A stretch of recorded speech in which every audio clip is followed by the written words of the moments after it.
Hello and welcome to the New York Film Academy's final show of the season.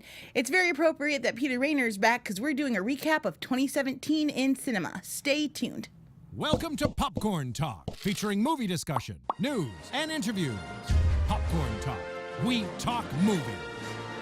Hey guys, you know that music. It's Star Wars weekend, and while you won't find any spoilers here, we're going to talk a little bit about what makes this movie special and why it's on our favorites of the year. Peter Rainer, of course, famous for Rainer on Film, his amazing book, which has maybe the best dedication to Marlon Brando you will ever read, is here, back with us in studio. Thank you so much for joining us. Hi, Joelle. Hey. We've made it to the end of the year on these movies. Just barely. Yeah. It has been a crazy year for cinema. Yeah, it has been. Yeah. Just such a lackluster summer. Lackluster almost doesn't quite define it. It's a terrible year money-wise for summer. Yeah. To learning that in February you can release blockbuster material. Who knew? It's strange. Of course, the weird thing about the whole year is that the scandals of Hollywood kind of overshadowed the movies of Hollywood. It's true. That was kind of got top billing. And sometimes as a movie critic, I felt like I was, covering the sideshow and not the main event. And some critics and commentators would sort of try to conflate the two and talk about, Woody Allen movies in terms of psychobiography and all of this stuff, which I'm not too crazy about doing. It's uncomfortable to diagnose someone you've never met. I find it weird when people do that. Yeah, and also, theoretically, the pure in heart don't always make great movies, and there are some, quote, bad people who make great movies. But I do think that inhumane art is not art, and so ultimately, no matter who you are, if you're making something that's vile or racist or whatever, it's not art, it's not good. But that's a different discussion. But this was a crazy year for movies because there was so many films coming out all the time that a lot of overrated movies, in my opinion. Sure. I think people were looking for a buzz that wasn't there. Lady Bird, maybe? Yeah. Oh, you weren't a big fan of Lady Bird either. Again, to me, it's not about not being a fan. I liked Lady Bird. I think it has everything a movie should have. It checks all the boxes. It's well shot. It has good performances. It's a solid story with a lot of truth to it. But after that, I'm like, what are we celebrating here? It's a good movie, but a great movie, highest rated movie of all time. Very weird. Yeah. I thought it was sort of like one of these Broadway hit shows that every button is pushed and everything works. It's a fine movie. It's fun. The mother-daughter relationship is good. It has more Catholic girl, jokes and anecdotes than probably. But it's not a great movie. It's just a very enjoyable film, which is fine. But that's sort of an example of the kind of movie that's been getting all kinds of. Call Me by Your Name is another movie that I think is perfectly fine, but not exactly a towering masterpiece. People act like this is the romance to end all romances, and I'm like, again, quality film, beautifully shot, love the performances, but it's nothing that I have not seen before. It doesn't kind of bowl me over in its perfection, Yeah, I didn't think there was enough there. Even with the characters, I thought the performances were perfectly good. I don't think that Timothée Chalamet gives in any way the best performance of the year. Yes. There isn't enough stuff going on with both of those characters in terms of their life histories. Great villa. I'd love to spend time there and sip white wine. And it's beautiful. It's beautifully shot. Shape of Water is another movie that even though I think parts of it are quite phenomenal, the fantastical parts are the wonderful parts. But then there's this whole Cold War melodrama thing that's very much a part of this movie. That I think Del Toro is a great fantasist, a great imaginative visual filmmaker, but he also has a very pulpy side. He's seen a jillion movies, many of which are referenced in Shape of Water, and rightly so, because he makes them his own. Beauty and the Beast and the Cocteau's film and others. But he also has this kind of pulpy side, and I think that's what sort of won the day here. Sort of. Definitely. And the thing is, I understood the hoopla around Shape of Water, I'm like a super nerd, so I follow all of the like nerd sites, the trends, and what was exciting about this is, of course, Del Toro's previous work in Hellboy. You know, people want to draw correlations between characters. They want to, as we're building out universes in cinema, there was a lot of buzz around that kind of idea of like, is this going to be a new universe that like a Del Toro centered universe, which would have been fun and exciting. Right. And then even to the point of like, he brought together a really great kind of unconventional cast together. Unconventional just in that I would not have expected to see these actors necessarily working together in a film, especially during this era. But long term, yeah, you know, it again, fun, a little weird at times. Bizarre sex scenes, which, you know, take or leave. Yeah, E.T. With sex. It's just very Creature strange. from the Black Lagoon, you know. But those are the scenes I I like those scenes because they were like really nothing else. And I like Sally Hawkins. I think she's phenomenal. Really good in this film. But you know what? She's equally good or better in a movie that just kind of slipped away this year called Maudie. Oh, I don't where know she this plays film. this outsider artist, a real person, with Ethan Hawke, and she's sort of a hobbled, you know, woman who is very recessive. You know, it's an amazing performance, and both of these performances are really extraordinary in the same year. But unfortunately, Shape of Water is getting all of the attention, you know, from her, which I suppose if you're voting makes sense, because if you vote for these awards, you have to vote for the picture and not for the actress, for the picture and not the actress. So yeah, if, you know, you want to split your vote with the that kind of reminds me of like Naomi when she did Blue Velvet, which was great and critically acclaimed at the time, but did not do great circulation wise. And then she came out with The Ring just a couple years. People were like, "Oh my God, she's born overnight." It's like, where have you been? Yeah. No, I know. It's a shame, but you know, nevertheless, she's been in, you know, a bunch of Mike Leigh movies, and she was terrific in those films. She's not a conventional type movie star, so I hope that this helps. She would have been great in the silent era, especially when you see, you know, Shape of Water and Maudie. I mean, you know, she does so much of her acting with her eyes. I was gonna say she's got the eyes for the silent era, just Yeah. nice and big. Keeping on the kind of more traditional Hollywood cinema, let's talk a little bit about The Post, Steven Spielberg's latest movie, of course, starring Meryl Streep. What did you think of The Post? Why did that make your list? Well, it didn't make my 10 best list. But I mean, I think I like The Post. I don't think, you know, it's a very conventional movie. You know, I think Spielberg can direct these movies blindfolded. You know, he just knows how to make everything click and fall into place and move. And he directed it very quickly. The film was put into production specifically to be released this year. Oh, wow. Yeah, the script was only completed like a little over a year ago, I think. And this is like Wonder Woman timing on here. yeah, I mean, because he wanted it to speak to the zeitgeist, you know, about freedom of the press, about, you know, women, you know, overcoming male privilege and corporate, you know, all of those things were very, you know, that are so current now. Super timely. You know, and that's why he's very much, you know, is on the record as saying that that's why they rushed this through. It doesn't feel rushed as a movie. It feels like, you know, it was very well organized. I don't think there's anything startlingly original about it as a newspaper film. I wouldn't rank it up there with All the President's Men or you know, or even Spotlight. The co-writer of Spotlight is the co-writer of this film. Oh, okay. But the performances by Tom Hanks and Meryl Streep are quite good. You know, Hanks it's a different take on Ben Bradley from what we remember Jason Robards and All the President's Men, but he's very convincing. And Streep is Kay Graham, the first woman publisher of a major newspaper who finally gave the go-ahead to publish the Pentagon Papers, which is the crux of the movie. Against all odds, she's wonderful as usual.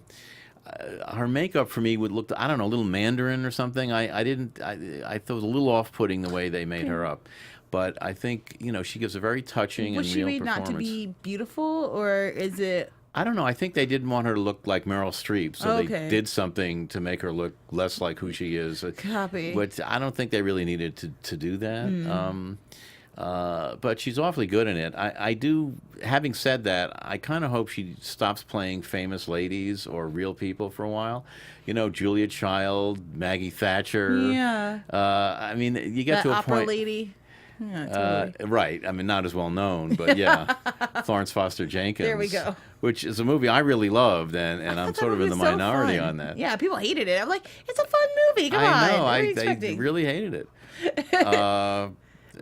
The union of Hanks and Streep is kind of like De Niro and Al Pacino and Heat for me. Like two great actors that we haven't seen do scenes together, Right. coming together to do, a Spielberg movie, Right. no less. Like Frankenstein meets the Wolfman. Yeah, and I purposefully haven't done too much research on this film yet, just because I like. If in my ideal world, I would see every movie at a festival with just no information beforehand and just get to experience it. Right. Are they on the same side of things, or are they at odds with each other in the movie? You mean Hanks and Streep are. as characters in the Yeah, film? yeah. Yeah, well, they're sort of, they're at odds, but underneath it, there's a respect and Oh, love. okay, it's one of those. All right. But it's not sappy.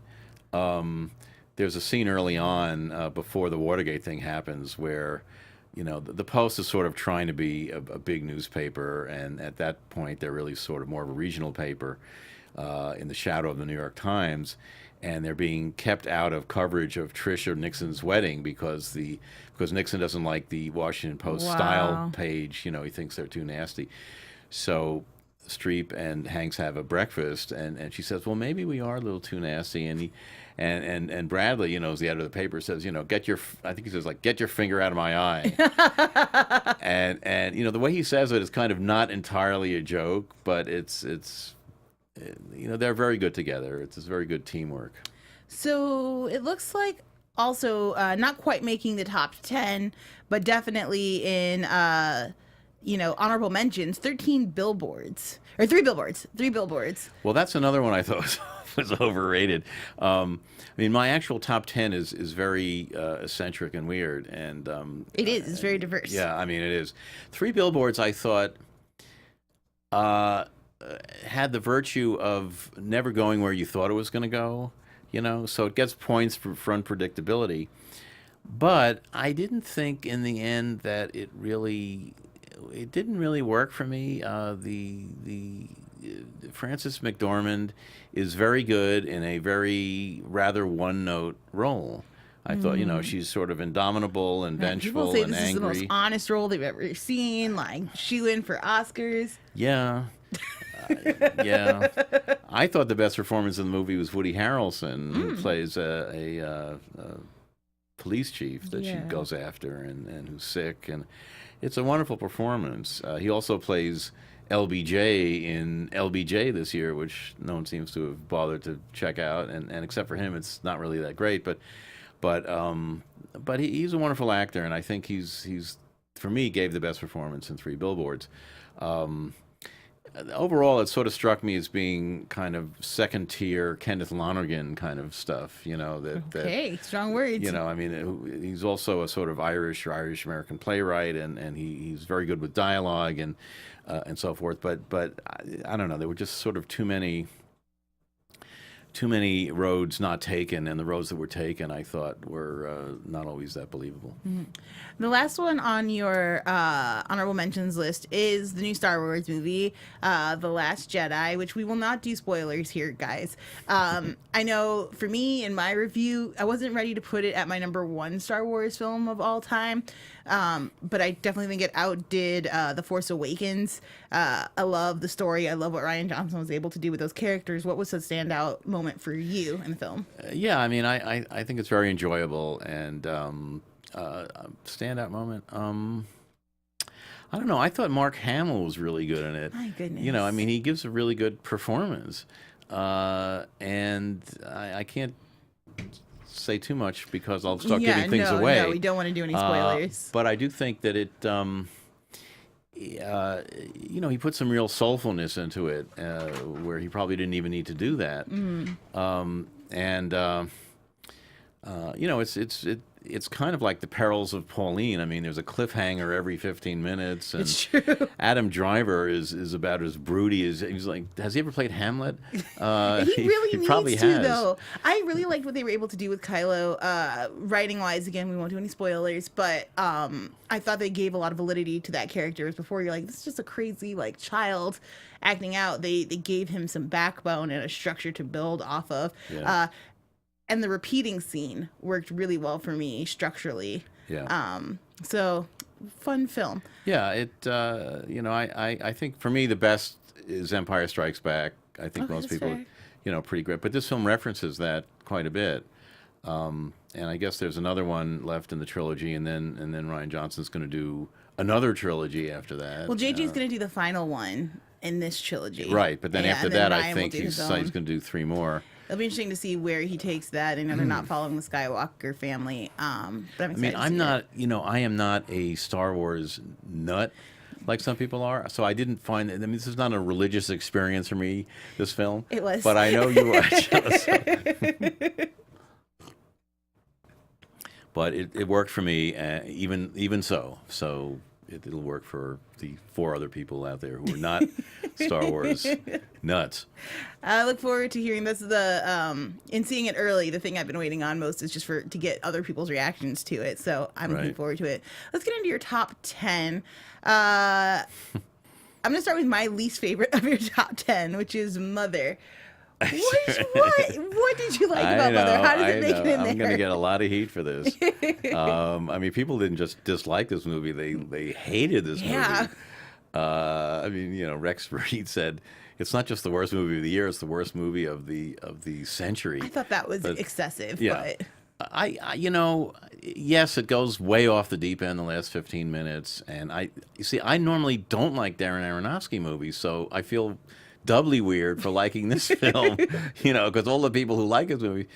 I just thought, I don't think it's like a Rosemary's Baby kind of thing, which a lot of people are. I think it's about, it's sort of his mea culpa for being a prima donna, shall we say. Sure. I mean, the Javier Bardem character is a sort of diva, self-infatuated poet, and Jennifer Lawrence is kind of his wife / muse, and he puts through all this horrible stuff. And to me, it was kind of a movie about, just how reprehensible the artistic personality can be. How hard to live with. Okay, I can see that. The whole time, I just felt like I wish he would have done this, just gotten a story credit and handed it over to a woman to be like, maybe we flesh this world out a little bit more, explore less surfacey issues with women. Like to me, it just felt like feminism 101, and that there wasn't a lot of depth behind the surface.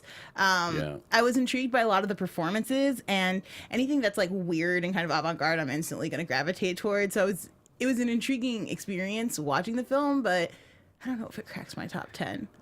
I know. Well, you speak for millions.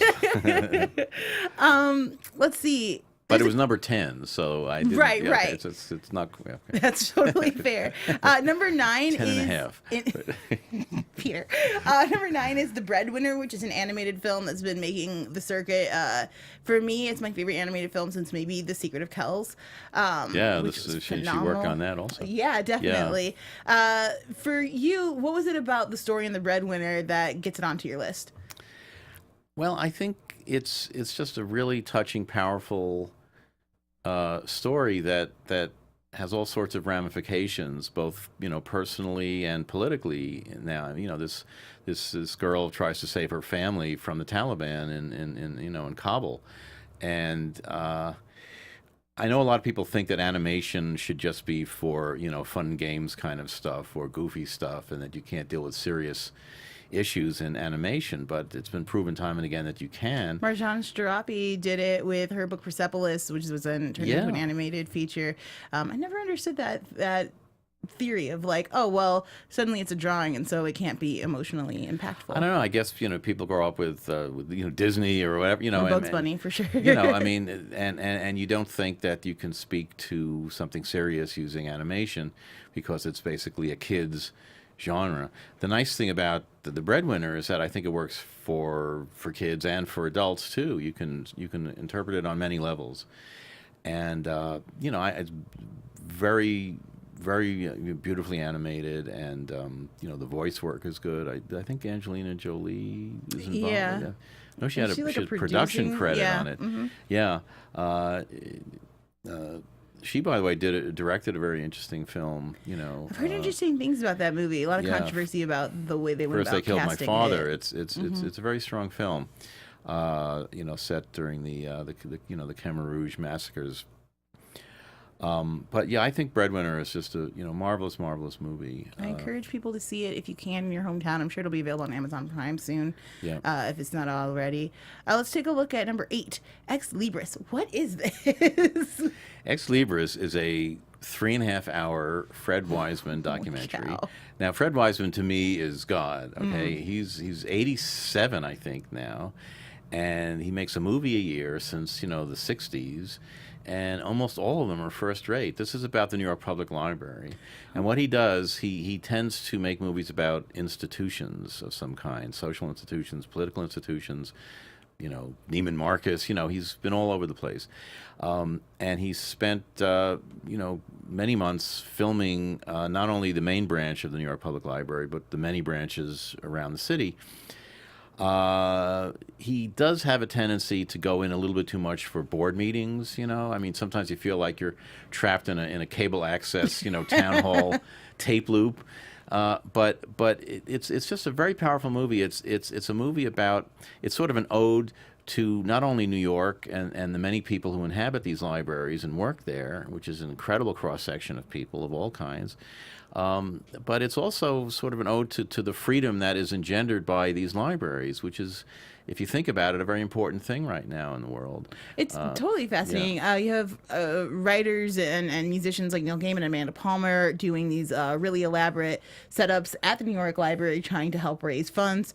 People of New York, a very popular Facebook page, now Coffee Table book, they had a huge thing where they were going around collecting the stories of librarians at the New York Library, so incredibly timely. Yeah, I mean, there's a lot of that stuff in the movie. The weird thing is that you very rarely see in the film an actual hard copy book. Libraries have become so much more, than that. I mean, everything is digitized. There's concerts, there's planning sessions, there's political rallies, there's, first responders to, try to encourage people to sign up, and all of these things going on in at least in this constellation of libraries. And it's just fascinating. And there's even, very funny little asides like this, someone who's answering the phones, the library, and he goes, no, ma'am, actually a unicorn is not a real animal. Oh, no. It's like... I really want to watch this now. I love it's 3.5 libraries. hours, but you know what? So what? I mean, that's actually fairly short for Wiseman. Wow, okay. But it's a terrific film.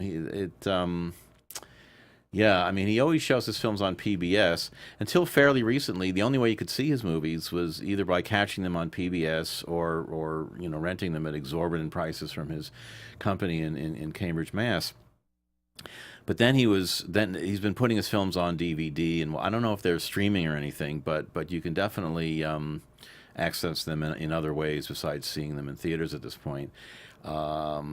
And he got last year the Governor's Award from the Academy for his life work, because shockingly he was never even nominated for an Oscar for Best Documentary, which is totally shocking. And I mean, because for me, he has the greatest body of work of any living American filmmaker. It's a huge body of work every yeah, film he's every over year. 40 films, and Wow. some of them are just absolute mass. Domestic violence, hospital, Law and Order. I could go on and on. I mean, they're just great movies. Juvenile Court, Welfare. Do you think Ex Libris will get some kind of award consideration? Do you think people will be talking about it? I mean, it's the problem is that when you have a film that's that long, it tends not to get the kind of votes it should get because not enough people have seen it. Right. But it did very well in the critics awards polling. I don't think Faces Places I think won most of the time in the major critic groups. But it he doesn't need those kind of awards so much anymore. But it always helps. Definitely.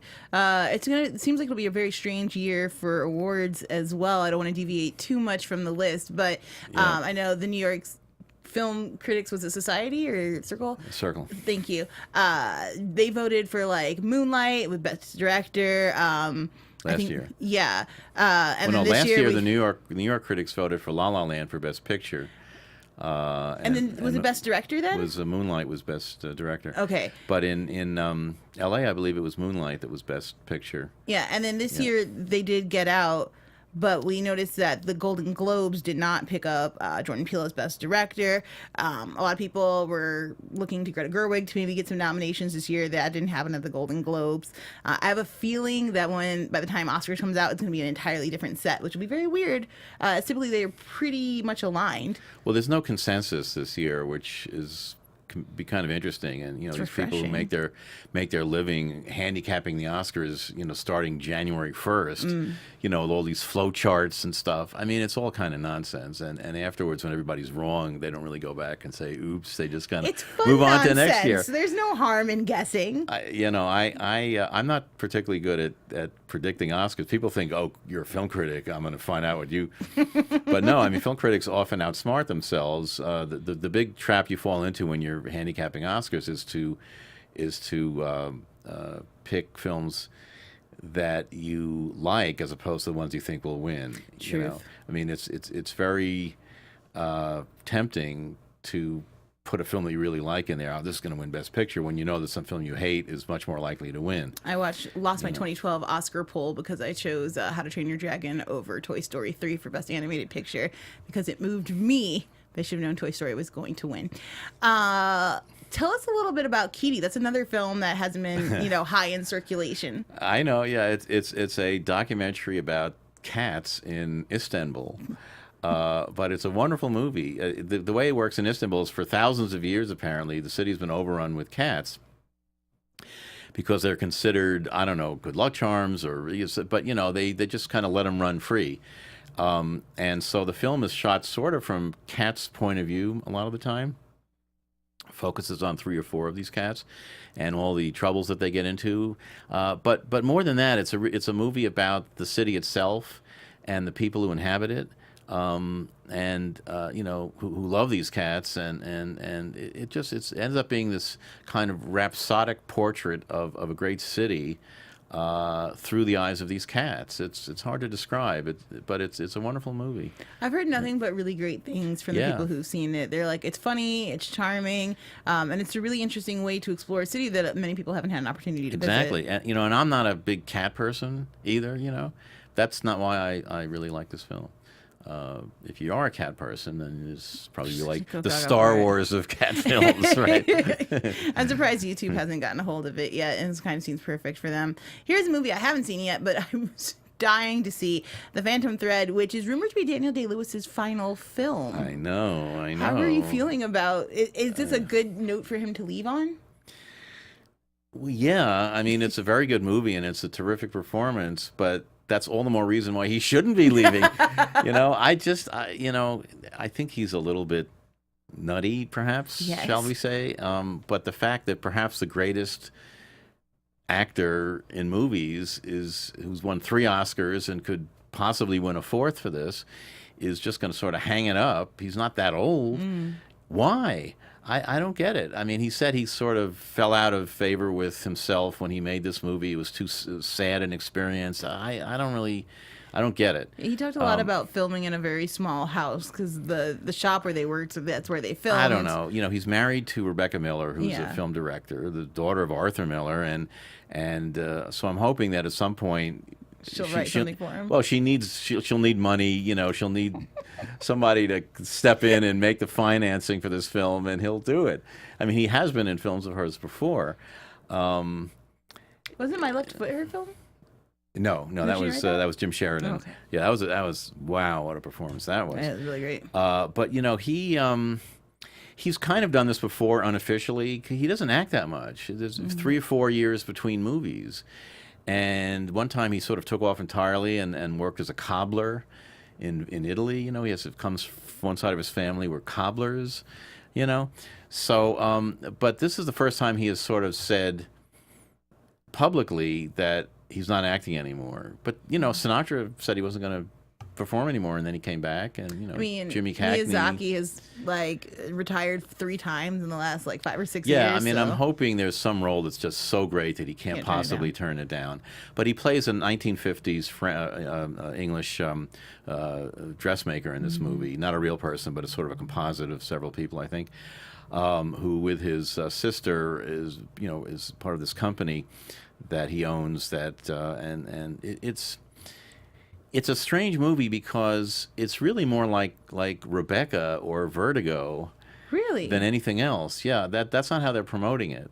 That's not what I got at all. It's kind of a freaky movie in good ways. I wonder if they're trying to get Amazon had a series set in the same time period with the same kind of backstory of people who survived the war and now they're making these very elaborate garments, which had the feel of the trailers. It's like a romance and then very pretty clothing. I loved it. It was very much up my alley. So it's interesting to see this is more like Vertigo's murder mystery kind of psychological Well, when thriller. you see it, yeah, and in fact, because I was thinking all that while I saw the movie, and then there was a Q&A after the screening I was at with the director, Paul Thomas Anderson, who also wrote it, and he brought up those films. I mean, it's pretty clear that's the direction he was going in. Okay. So, yeah. Let's talk about a film that was on almost everyone's favorite list, The Big Sick, which is based off the real-life events of a couple who meet, fall in love, and then the woman just becomes tragically ill. And then it's a struggle, dealing with her family and trying to keep romance alive when dealing with terminal illness, which turned out not to be terminal in the end. What stuck for you with The Big Sick? What makes this different than, other pictures that came out this year? Well, I think it's very funny. It's very well written. It has tremendous acting by the whole cast, including Ray Romano, who's an underrated actor, and Holly Hunter. It's just very, very well acted with some depth to the performances, and it's a culture clash movie. He's a Muslim, I think Pakistani immigrant who and he can't even tell his parents that he's dating a white girl, and that, so it touches a lot of nerves in terms of that kind of cultural collision. But it's funny and it's sad and it's not a great movie.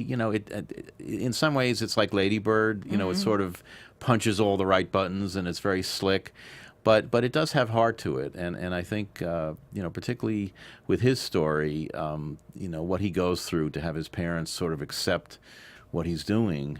They don't even like the fact that he's a stand-up comic. He drives Uber, to make a living, and then all of this other stuff happens. I wasn't surprised that it's based on a real relationship because it does seem fairly true and authentic in the way it comes across. Definitely. I'd love to talk more about The Big Sick, but we're running on time. I want to make sure we hit every film. Your next one, which we talked about before, I hadn't seen, you filled me in. Agnes Varda is still making movies. What? And this one is called Faces Places, and it's basically her and her camera running around France talking to artists and just people out in the streets. She's just so legendary to me, and I really adore her. I cannot wait to see this film. What stuck with you about Faces Places? What? Well, it's such an idiosyncratic, one of a kind, handmade movie, which is particularly in her documentaries is what she does. If you remember The Gleaners and she does these films where she sort of discovers the movie as she makes it, and she teamed up with this. I don't know what you'd call him exactly. The guy named JR. He's in his 30s, and she's 89, and they sort of form this twosome where they travel the French countryside. He takes these pictures of the villagers as they travel around in this large truck that he has that has a developing room in it and everything. So he takes pictures of people, and then he somehow blows these photos up and plasters them on the sides of buildings and malls. Like a Banksy. Yeah, like some woman lives in a house that she doesn't want to vacate or something. So they put this big face, photo face of her on the front of the building. It's very weird, but also just the intimations of mortality and friendship and everything else that goes on in this movie, the discussions that they have, the relationship that they create as they're going through, and you're discovering these people who are very open to the camera and they talk about their own lives. It's a wonderful movie. At the end, she supposedly is going to meet up with Jean-Luc Godard, who, she knows from the old days. She was actually one of the originators of the French New Wave in the early 60s. And, well, he doesn't show up, and it's a very sad moment. He's as ornery as they come. Yeah. So it's not entirely, but the way that's resolved and how she finally kind of works it out with this guy JR, and it's hard to describe, but it's a wonderful, wonderful movie. I love Agnes's approach to film. It's very, we were talking a little about before the show started, it's just very feminine in how she approaches it. It's not at all, as you were describing, pre-planned. It's very kind of floaty and almost more poetic. There's nothing coercive, and she doesn't, like I said, she discovers her film in the process of making it, and obviously in the editing room, but you don't get the feeling in this movie that there was a playbook of any kind, and that's what's so wonderful about it. Just tangentially, I just realized it's funny that a number of the best films that I've liked this year were made by people well into their 80s. I don't think it's on that list, but Andre Vida's last movie, before he died, After Image, is a terrific film about an avant-garde artist during the communist repression in Poland. He was 90 when he died. He made the film shortly before that. Fred Wiseman is 87. Varda is 89. So you can make terrific movies as a, octogenarian. Everybody folks. has something to say. Yeah. Let's talk about the Florida Project briefly. Willem Dafoe getting a lot of Oscar buzz himself for this. Apparently breakout child star actors.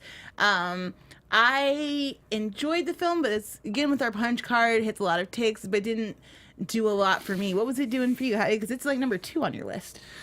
Yeah, I would say maybe 1. You put it 1? Yeah, I mean, I don't know. This movie just struck me the right way. I think that it has a kind of free-form, poetic aspect to it that, the comprehension of childhood that's in this movie is, I think, on par with some of the best of the Truffaut films, like Small Change.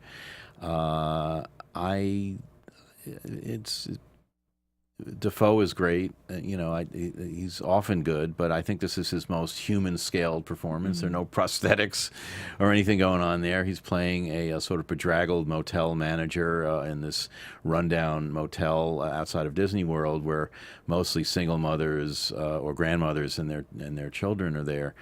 Brooklyn Prince, who's the child star of the film, I think she's 6 or 7. Yeah. She's had some theatrical experience, I gather, but boy, is she a terrific performer. She's a firecracker. She's dynamite. I mean, it's really good. And, so I think it just really struck me as a kind of, poetic, reverie of childhood in a way that I hadn't seen very much in an American film. This is also another film like The Phantom Thread that was shot on location. So this is an active hotel where people are living. And Dafoe in his Hollywood Roundtable talks about how important it was to be surrounded by the people, and it was easier to become one of them instead of just talking about their story, actively living it, which I think definitely shows up on film. Yeah, and the film was shot in 35, I believe, and his last film was shot on iPhones. So, he's versatile. He's willing to experiment. Yeah. Speaking of versatile, my favorite film, I'll gather your number 2 then, is Get Out, which came out of nowhere and slapped me in the face. I've never been more afraid of teacups in my entire life. The idea of visualizing pain in a way that is a black box was so inventive, and I think probably as visceral as 2001: A Space Odyssey the first time you see it. And then, of course, just this new talent on the screen, Jordan, and from this, of course, he'll have his he's going to do a Twilight Zone. Yeah. Which, I mean, after this, you got to think, what better mind could there possibly be to do it? What was different about Get Out for you? I just thought it was it was such an original movie. It was like a mashup of all of these types of films, of genres that normally just don't go together. It was a horror film, it was a comedy, it was a, very bracing, socially conscious film, satire, all of these things that were put in together, and it all works. It's a very daring thing to do for any director, let alone a first-time writer-director. And I couldn't believe as the film went on what I was watching. I said, is this really as good as I think it is? Is this going to sort of devolve into, a kind of zombie movie? But no, I mean, it really, with all of the films that have been coming out and all the discussion about race relations in this country, to me, this is the movie that speaks most clearly to the paranoia and the unrest that is behind a lot of this. And I think in a hyper intelligent way, I've seen so often, again, just very surface explorations of racism in America. And this is such a deep dive into what it's like to experience racism, how people can be both aware and unaware of their traits. Is a fascinating film and super fun to watch, even in your second or third viewing. I mean, it's great to watch with an audience. It's not the best way to see this movie, at home, streaming it or something. It's one of those movies you really need to see with a full house because everybody screams in the right places and they're really with it. There's an electricity in the audience that I hadn't experienced in most films that I've seen this year. And watching it, I felt it must be like the first time people saw Planet of the Apes. There's a sense of discovery, and also a discovery of a wonderful new talent. At least as a film director. Yeah. So even the lead actor, whose name I can never pronounce, it's got a lot of A's and W's, but he's now going on to be in Black Panther, and I know he's got another big movie deal after that. Right, he's from England, too. Yeah. Yeah, I mean, and Brian Williams' daughter is in it, Allison. Yeah, I mean, it's just a really, really good movie, and I always like, for me, the best combination is scary funny. So, like Jaws was scary funny. I think that's a wonderful combination, if and when it works. So I think this film is really the breakout. Get Out is the breakout movie of the year, and I hope that it does well. I'm not a big Oscar person, but I hope it does well there for a lot of obvious reasons. Yeah. I don't think that movies like that normally get awards because they're considered, horror films or something. But I think we're past all of that, and it really is. It's more. It feels realer, more, to have a film that have all these different tones going on it about that subject than other films, even films like Detroit and some other films that came out this year. A little heavy-handed. They sort of show you what happened in its way, but this film, I think, really shows you from the inside out how it feels, and it also doesn't pull any punches with the white liberal establishment. I mean, that's really one of the targets of this movie. The hypocrisy that is so much a part of racism. So it's a wonderful film. I really enjoyed it too. I enjoyed going through your top 10 list today too, Peter. That was a lot of fun. Thank you guys so much for joining us. We really appreciate you being here. In the links below, tell us what your favorite movies of the year were. Do you agree? Do you disagree? Do you have some input? Mother.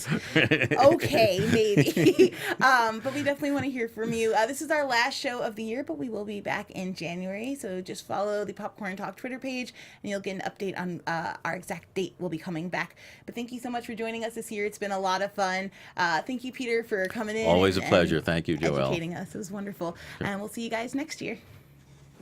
From producers Maria Menounos, Kevin Undergaro, Phil Svitek, and the entire Popcorn Talk Network, we would like to thank you for tuning in. For questions or comments, be sure to visit popcorntalk.com. I'm Sir Richard Wentworth, and this has been a presentation of the Popcorn Talk Network. The views expressed herein are those of the hosts only and do not necessarily reflect the views of the Popcorn Talk Network or its owners or principals.